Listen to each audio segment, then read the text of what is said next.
Hi ಎಲ್ಲ ವಿದ್ಯಾರ್ಥಿಗಳಿಗೂ educate Karnataka ಚಾನಲ್ಗೆ ಸ್ವಾಗತ. Second P U C result ಬಂದ ನಂತರ ಯಾವ್ಯಾವ ಆಪ್ಷನ್ಸ್ ಇರುತ್ತೆ ಅಥವಾ second P U C result ಬಂದ ನಂತರ ವಿದ್ಯಾರ್ಥಿಗಳಿಗೆ ಗೊತ್ತಿರಬೇಕಾಗಿರುವಂತಹ ಎಲ್ಲ ವಿಷಯಗಳನ್ನು ನಾವು ಈ ವಿಡಿಯೋದಲ್ಲಿ ತಿಳಿದುಕೊಳ್ತಿದ್ದೀವಿ. ಮೊದಲಾಗಿ ಸೆಕೆಂಡ್ ಪಿ ಯು ಸಿ ಮೊದಲನೇ ಬೋರ್ಡ್ ಎಕ್ಸಾಮ್ ಕಂಪ್ಲೀಟ್ ಆಗಿದೆ. ಮೊದಲನೇ ಬೋರ್ಡ್ ಎಕ್ಸಾಮ್ನ ರಿಸಲ್ಟ್ ಇದೆ, ಅದು ಏಪ್ರಿಲ್ ಅಥವಾ ಮೇದಲ್ಲಿ ಅನೌನ್ಸ್ ಆಗುತ್ತೆ.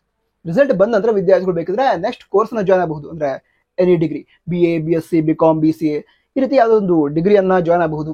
ಇಲ್ಲದ್ರೆ ಕೌನ್ಸಿಲಿಂಗ್ ನಲ್ಲಿ KCET ಅಥವಾ ನೀಟ್ ಕೌನ್ಸಿಲಿಂಗ್ ಅಲ್ಲಿ ಪಾರ್ಟಿಸಿಪೇಟ್ ಮಾಡಬೇಕಂತಂದ್ರೆ ಪಾರ್ಟಿಸಿಪೇಟ್ ಮಾಡಿ ಅಡ್ಮಿಷನ್ ಅಂದ್ರೆ ಸೀಟ್ ಅನ್ನ ಪಡೆದುಕೊಂಡು ಅಡ್ಮಿಷನ್ ಮಾಡಿಸಬಹುದು.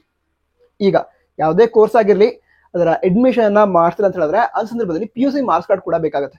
ಬಟ್ ಈಗ ಸೆಕೆಂಡ್ PUC ಮೊದಲನೇ ಬೋರ್ಡ್ ಎಕ್ಸಾಮ್ ನ ರಿಸಲ್ಟ್ ಬಂದ ನಂತರ ಬೋರ್ಡ್ ನಿಂದ ಒರಿಜಿನಲ್ ಮಾರ್ಕ್ಸ್ ಕಾರ್ಡ್ ಬರೋದಕ್ಕೆ ಟೈಮ್ ಬೇಕಾಗುತ್ತೆ.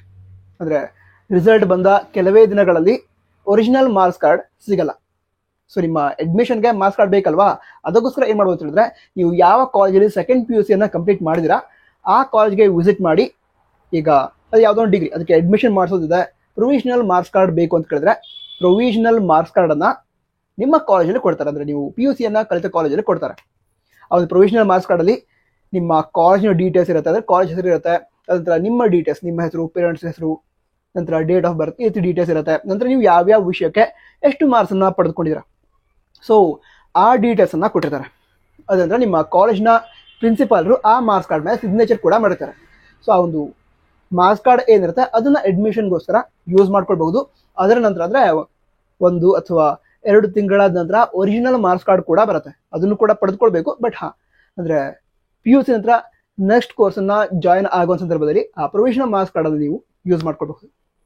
ಅದಂತರ ಯಾವ್ದಾದ್ರು ವಿದ್ಯಾರ್ಥಿಗಳು ಜಾಬ್ ಅನ್ನ ಮಾಡ್ಬೇಕು ಅಂತ ಹೇಳಿದ್ರೆ ನಾನು ಹೆಚ್ಚಿನದಾಗಿ PUC ನಂತರ ಡೈರೆಕ್ಟ್ ಆಗಿ ಜಾಬ್ಗೆ ಹೋಗೋದನ್ನ ಸಜೆಸ್ಟ್ ಮಾಡಲ್ಲ. ಯಾಕಂತ ಹೇಳಿದ್ರೆ ಸಾಧ್ಯ ಆದಷ್ಟು ಹೆಚ್ಚು ಸ್ಟಡಿ ಮಾಡಬೇಕು.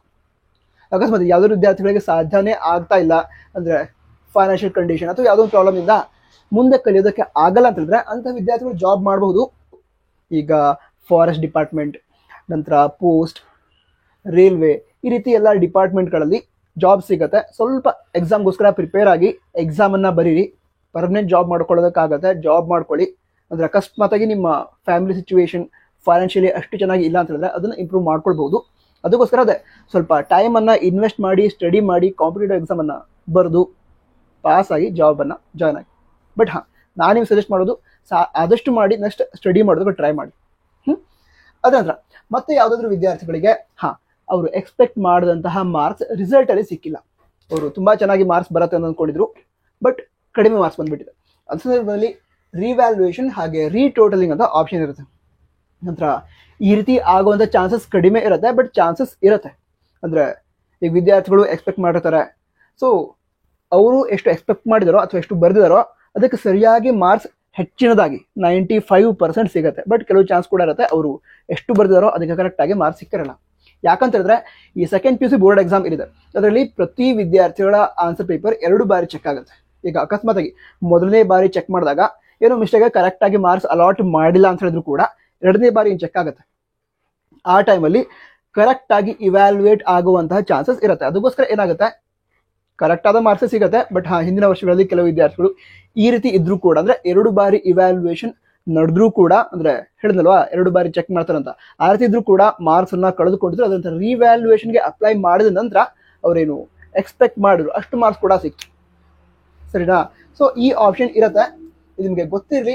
ಅಂದ್ರೆ ನಿಮ್ಮ ಫ್ರೆಂಡ್ಸ್ ಅಲ್ಲೂ ಕೂಡ ಯಾರಾದ್ರೂ ಈ ಪ್ರಾಬ್ಲಮ್ ಅನ್ನ ಫೇಸ್ ಮಾಡ್ತಾ ಇದ್ರೆ ಅವರಿಗೆ ಅಂದ್ರೆ ನೀವು ಹೇಳ್ಬೋದು ಈ ರೀತಿ ಆಪ್ಷನ್ ಇದೆ ಅಂತ. ಅಂದ್ರೆ ಇದು ಕೂಡ ನಿಮ್ಮ ಫ್ರೆಂಡ್ಸ್ಗೂ ಕೂಡ ಹೇಳ್ಬೋದು. ಯಾವುದಾದ್ರು ಸ್ಟೂಡೆಂಟ್ ಫೈನಾನ್ಷಿಯಲ್ ಎಷ್ಟು ಪ್ರಾಬ್ಲಮ್ ಸ್ಟ್ರಗಲ್ ಮಾಡ್ತಿದ್ದಾರೆ, ಅವ್ರ ಫ್ಯಾಮಿಲಿ ಸಿಚುವೇಶನ್ ಚೆನ್ನಾಗಿಲ್ಲ ಅಂತಂದ್ರೆ ಅವ್ರಿಗೆ ನೀವು ಸಜೆಸ್ಟ್ ಮಾಡ್ಬೋದು. ಏನು ರೈಲ್ವೆ ಆಗಿರ್ಬೋದು, ಪೋಸ್ಟ್ ಆಗಿರ್ಬೋದು, ಫಾರೆಸ್ಟ್ ಆಗಿರ್ಬೋದು, ಈ ರೀತಿ ಆಪ್ಷನ್ಸ್ ಇದ್ದಾವೆ.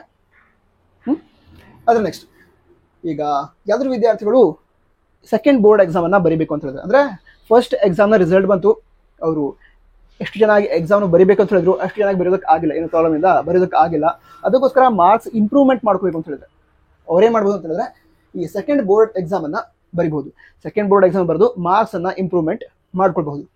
ನಂತರ ಈ ಸೆಕೆಂಡ್ ಬೋರ್ಡ್ ಎಕ್ಸಾಮ್ ಏನಿದೆ ಅದು ಯಾವ ರೀತಿ ನಡೆಸ್ತಾರೆ, ನಂತರ ಅದ್ರ ಬಗ್ಗೆ ವಿದ್ಯಾರ್ಥಿಗಳಿಗಿರುವಂತಹ ಎಲ್ಲ ಡೌಟ್ಸ್ ಅನ್ನ ಸಾಲ್ವ್ ಮಾಡಿ ವಿಡಿಯೋನ ಆಲ್ರೆಡಿ ಅಪ್ಲೋಡ್ ಮಾಡಿದೀವಿ. ಆ ವಿಡಿಯೋದ ಲಿಂಕ್ ಡಿಸ್ಕ್ರಿಪ್ಷನ್ ಇರುತ್ತೆ, ಚೆಕ್ ಮಾಡಿ. ನಂತರ ಇದ್ರ ಬಗ್ಗೆ ಕೂಡ ಡೀಟೇಲ್ ಆಗಿ ವಿಡಿಯೋ ಮಾಡಿದೀವಿ, ಚೆಕ್ ಮಾಡಿ. ಸರಿನಾ? ಅದ ನಂತರ ಈಗ preparation of NEET or KCET. ಅಂದ್ರೆ ಕೆಲವು ವಿದ್ಯಾರ್ಥಿಗಳಿಗೆ ಲಾಂಗ್ ಟರ್ಮ್ ಮಾಡಬೇಕು ಅಂತ ಹೇಳಿದ್ದಾರೆ. ಅಂದ್ರೆ ಅವರು ನೀಟಲ್ಲಿ ಒಳ್ಳೆ ರ್ಯಾಂಕ್ ಅನ್ನ ಪಡೆದುಕೊಳ್ಬೇಕು, ಅದಕ್ಕೋಸ್ಕರ ನಾನು ಲಾಂಗ್ ಟರ್ಮ್ ಈ 1 ವರ್ಷ ನಾನು ಯಾವುದೋ ಕೋರ್ಸನ್ನ ಜಾಯ್ನ್ ಆಗಲ್ಲ, ನೀಟ್ಗೋಸ್ಕರ ಪ್ರಿಪೇರ್ ಆಗ್ತಿರ್ತೀನಿ, ಈ ರೀತಿ ಅಂತ ಹೇಳಿದ್ರೆ ಅವರು ಲಾಂಗ್ ಟರ್ಮ್ ಬೇಕಾದ್ರೆ ಮಾಡಬಹುದು. ನಂತರ KCET ಏನಿದೆ ಅದಕ್ಕೋಸ್ಕರ ಲಾಂಗ್ ಟರ್ಮ್ ನಾನು ಅಷ್ಟಾಗಿ ಸಜೆಸ್ಟ್ ಮಾಡಲ್ಲ. ಯಾಕಂತ ಹೇಳಿದ್ರೆ KCETಗೆ ಎಕ್ಸಾಮ್ಗೆ ನೀವು ಈಗ ಗ್ಯಾಪ್ ಇದೆ, ಅದರೊಳಗಡೆ ಚೆನ್ನಾಗಿ ಪ್ರಿಪೇರ್ ಆಗಿ ಏನು ಒಳ್ಳೆ ರ್ಯಾಂಕ್ ಅನ್ನ ಪಡೆದುಕೊಂಡು ಕೌನ್ಸಿಲಿಂಗ್ ಮೂಲಕ ಕಾಲೇಜಿನ ಜಾಯ್ನ್ ಆಗಬಹುದು ಇದೇ ವರ್ಷ. ಬಟ್ ನೀಟ್ ಸ್ವಲ್ಪ ಡಿಫಿಕಲ್ಟ್ ಇರುತ್ತೆ, ಲಾಂಗ್ ಟರ್ಮ್ ಬೇಕಿದ್ರೆ ಮಾಡಬಹುದು. ಬಟ್ KCETಗೆ ಅಷ್ಟಾಗಿ ಸಜೆಸ್ಟ್ ಮಾಡಲ್ಲ. ಬಟ್ ಯಾರಾದರೂ ಅದನ್ನು ಕೂಡ ಮಾಡಬೇಕು ಅಂತ ಹೇಳಿದ್ರೆ KCETಗೋಸ್ಕರ ಕೂಡ ಲಾಂಗ್ ಟರ್ಮ್ ಮಾಡಬೇಕು ಅಂತ ಹೇಳಿದ್ರೆ ಮಾಡಬಹುದು. ನಂತರ ಬೇರೆ ಡೌಟ್ಸ್ ಇದ್ರೆ ಕಮೆಂಟ್ ಬಾಕ್ಸ್ ತಿಳಿಸಿ. ಈ ಚಾನಲ್ಗೆ ಇದ್ರೆ ಸಬ್ಸ್ಕ್ರೈಬ್ ಮಾಡದಿದ್ರೆ ತಪ್ಪದೇ ಸಬ್ಸ್ಕ್ರೈಬ್ ಮಾಡಿ.